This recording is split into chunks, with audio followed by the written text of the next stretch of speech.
అందరికీ నమస్కారం. మనందరికీ రామాయణం తెలుసు. కానీ ఆ గొప్ప ఇతిహాసంలో భక్తి, ధైర్యం, ఆశ ఈ మూడింటికి ప్రతీకగా నిల్చే ఒక అద్భుతమైన ఘట్టముంది.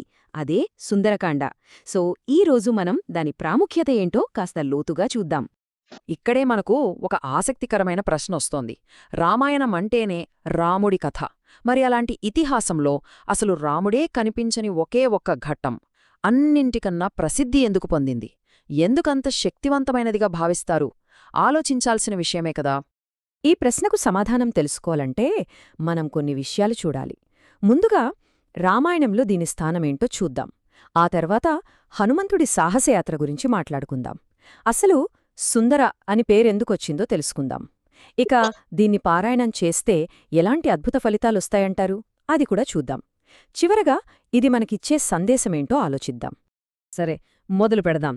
అసలు మొత్తం రామాయణంలో ఈ సుందరకాండ ఎక్కడొస్తోంది? ఆదికవి వాల్మీకి రాసిన ఈ మహాకావ్యంలో దీని సందర్భమేంటి? ముందు అది చూద్దాం. మనకు తెలిసిందే, రామాయణం మొత్తం 6 కాండలుగా ఉంటుంది. బాలకాండ, అయోధ్యాకాండ, అరణ్య, కిష్కింధ, సుందర, యుద్ధకాండ.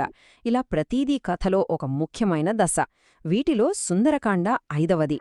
ఇది ఒక రకంగా వీరోచిత సంకల్పానికి ప్రతీక అని చెప్పచ్చు. ఇక అసలు విషయానికొద్దాం. ఈ అధ్యాయం మొత్తం ఎవరి చుట్టూ తిరుగుతోంది? హనుమంతుడి చుట్టూ. ఆయన చేసిన ఆ సాహస యాత్ర, దాని గురించే ఇప్పుడు మనం మాట్లాడుకోబోతున్నాం. ఈ యాత్రలో ప్రతి అడుగు ఒక అద్భుతమే. ముందుగా ఆ మహాసముద్రాన్ని ఒక్క గెంతులో దాటటం, తర్వాత శత్రువుల నగరమైన లంకలో సీతమ్మ జాడకోసం క్షుణ్ణంగా వెతకడం, అశోకవనంలో ఆమెను కలుసుకుని రాముడి ఉంగరాన్ని సందేశాన్ని అందించడం. అక్కడితో ఆగలేదు. రావణుడి అహంకారాన్ని దెబ్బతీయడానికి, తన శక్తి ఏంటో చూపించడానికి కావాలనే బందీగా చిక్కి ఆ లంకకే నిప్పు పెట్టేయడం. ఫైనల్గా సీతమ్మ క్షేమంగా ఉందన్న శుభవార్తతో రాముడి దగ్గరికి తిరిగి రావడం. వావ్! ఒకే ఒక్క మిషన్లో ఎంత జరిగిందో చూడండి. సో దీన్ని బట్టి మనకు ఏం అర్థమవుతుంది? హనుమంతుడు కేవలం ఒక మెసెంజర్ మాత్రమే కాదు. ఆయన ఒక నైపుణ్యమున్న రాయబారి, ఒక తెలివైన గూఢచారి, అంతకుమించి ఒక మహాయోధుడు.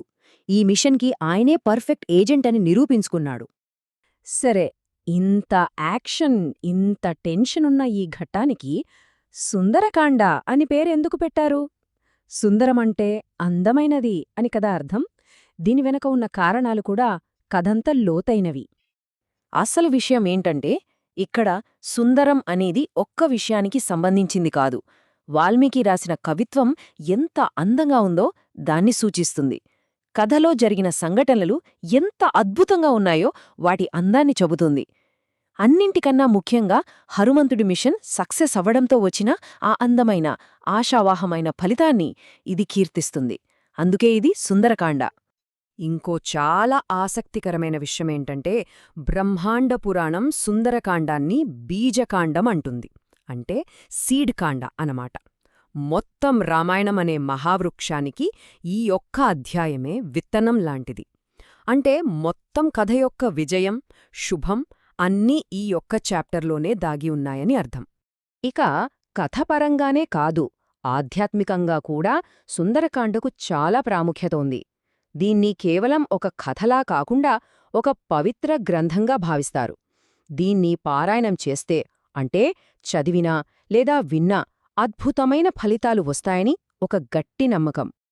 సాధారణంగా చెప్పాలంటే, ఈ పారాయణం వల్ల జీవితంలో ఎదురయ్యే ఎన్నో కష్టాలు, బాధలు తొలగిపోతాయంటారు.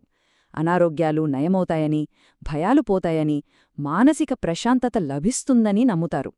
చివరికి మృత్యుభయాన్ని కూడా అధిగమించవచ్చని, మొత్తం మీద సర్వశుభాలు కలుగుతాయని విశ్వసిస్తారు.